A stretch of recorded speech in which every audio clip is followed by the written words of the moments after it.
What if I told you that the man who once said he would walk through fire for Meghan Markle just left her standing at the door while he walked right back into the palace? No invitation for her, no seat at the table, no plus one. Just Harry, his bloodline, and a decision that's shaking royal watchers from London to Los Angeles. Welcome back to Celebrity Watch Just, the only place where the tea is always hot, the receipts are always ready, and the drama absolutely unmatched. Quick favor before we dive in. If you're loving this, hit that subscribe button right now. Over 92% of viewers haven't yet. It's free, takes a second, and means the world to us.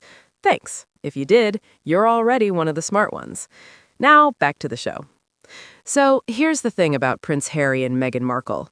For years, we watched them build what looked like the world's most expensive rebellion.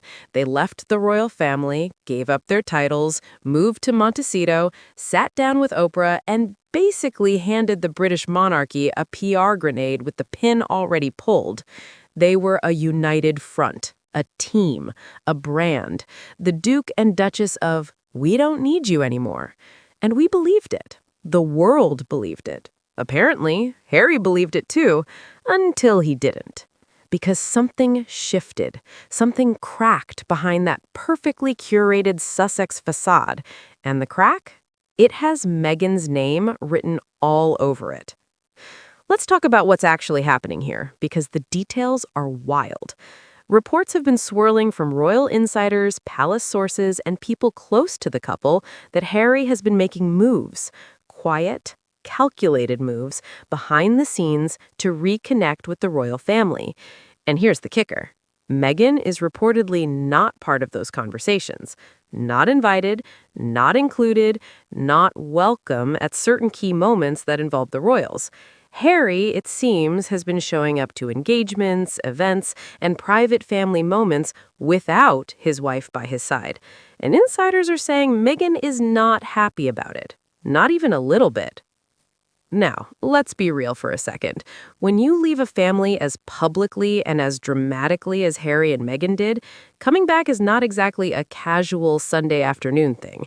There are egos involved. There are grudges. There is an entire monarchy with protocols, traditions, and centuries of "we don't forgive easily" energy baked right into the institution.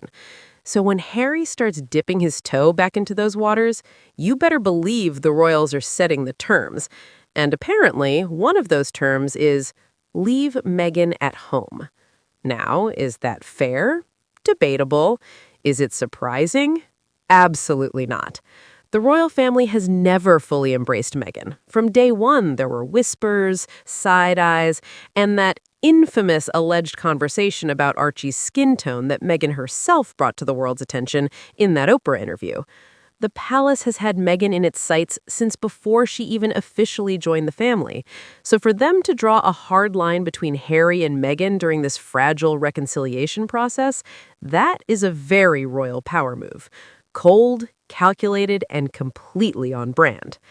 But here's where it gets even more interesting. According to sources, this is not just about the royals shutting Meghan out. Harry is reportedly making a choice, a conscious, deliberate choice to prioritize his family, his blood family, over his marriage dynamic. And that choice is reportedly causing serious tension between him and Meghan. We're talking slammed doors, icy silences, and a level of frustration from Meghan that insiders are describing as a full-scale emotional eruption. Some sources are even using the phrase "goes nuclear." And if you know anything about Meghan Markle, you know that woman does not go quietly into any good night. Think about it this way. Imagine you and your partner left your toxic family together, built a whole new life, started a podcast, wrote a memoir, did a Netflix documentary where you both basically dragged everyone, and then your partner quietly starts having dinner with the family again without telling you, without inviting you. And then the family makes it clear you're not welcome. That's not just a family drama. That is a relationship earthquake. And that earthquake has a name. It's called the Sandringham Summit 2.0, except this time, there's no negotiating table, and Meghan doesn't even have a chair. What's driving Harry back toward the palace? That's the question everyone is asking, and the answers are layered. First, there's King Charles's health. The king has faced some very serious health challenges, and that reportedly shook Harry in ways that nothing else could. Whatever happened between them, Charles is still his father. Blood is blood. Second, there's the issue of legacy. Harry's children, Archie and Lilibet, and their place within the royal family. Harry reportedly wants his children to have some form of relationship with their royal heritage, and that is nearly impossible if he's completely on the outs. Third, and this one is big, the Sussex brand is reportedly not performing the way it once was. Deals have dried up, the podcast is gone, the Netflix content has stalled, the memoir did massive numbers, but also burned bridges everywhere. Harry may be realizing that standing alone outside the palace gates looks a lot more glamorous in theory than it does in practice.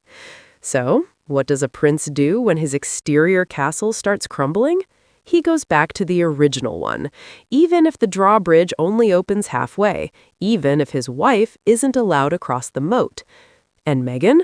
Sources say she is furious, not just hurt, furious, because from her perspective, she gave up everything for this man. She gave up her career momentum, her sense of safety, her mental health, she said so herself on international television, and she followed Harry out of the palace and into a world where she became public enemy number one for millions of British tabloid readers.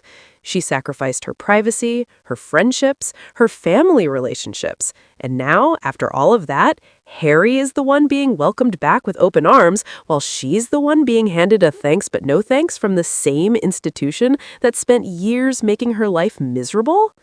That is not just betrayal. That is layered betrayal. That is a betrayal with extra betrayal on the side and a betrayal dessert to finish.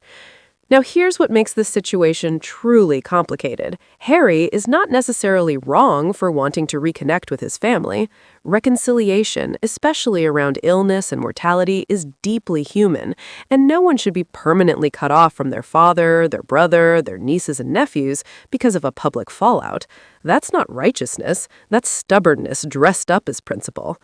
But Meghan is also not wrong for feeling sidelined, blindsided, and furious. She did not sign up to be the one left standing outside while Harry gets to walk back in. They were supposed to be a package deal. That was the whole point. That was the entire narrative they sold the world. So now we have two people who are both arguably right and both in an incredibly painful position. Harry is caught between his blood and his bride. Meghan is caught between her pride and her marriage. And the royal family? Oh, they are sitting back, sipping their Earl Grey, watching it all unfold with the calm satisfaction of people who never doubted this day would come. Because here's the cold, uncomfortable truth that nobody in the Sussex camp wants to say out loud. You can leave a monarchy, but the monarchy never really leaves you. Harry is proof of that. No matter how many Montecito mansions you buy, no matter how many exclusive interviews you give, no matter how loudly you declare your freedom, when the palace calls, something in the blood answers. And that's something Meghan cannot compete with. No one can. The question now is, where does this leave them? Where does this leave their marriage, their brand, their carefully constructed narrative of two rebels against the crown? That is the story still being written, and something tells us the next chapter is going to be the most dramatic one yet. Stay close to Celebrity Watchgist because we will be right here, watching, analyzing, and breaking it all down the moment the story moves. And trust me, this one is far from over. Thank you so much for watching. We genuinely appreciate every single one of you. See you in the next one.